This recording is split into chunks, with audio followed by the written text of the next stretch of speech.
हदीस मुबारक का मफ़हूम है कि आप सल्लल्लाहु अलैहि वसल्लम ने फरमाया, जो शख्स जानबूझकर कोई नमाज कज़ा कर देता है लेकिन बाद में पढ़ लेता है तो उसको इस गफलत की बिना पर 80 हक़ब जहन्नम में जलना पड़ेगा।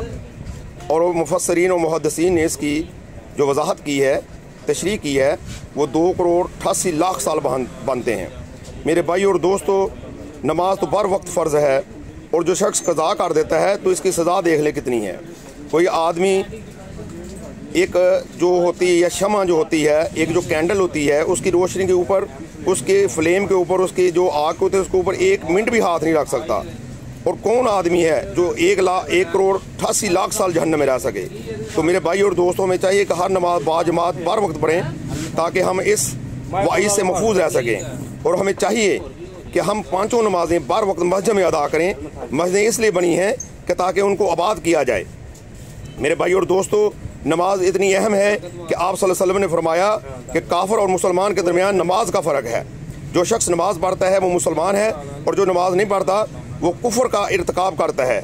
आप सल्लल्लाहु अलैहि वसल्लम के फरमान का मफ़हूम है कि जो शख्स जानबूझकर नमाज तर्क कर देता है तो उसने काफराना रवश इख्तियार की। मेरे भाई और दोस्तों, इसलिए हमें चाहिए कि नमाज को बिल्कुल नहीं छोड़ना चाहिए।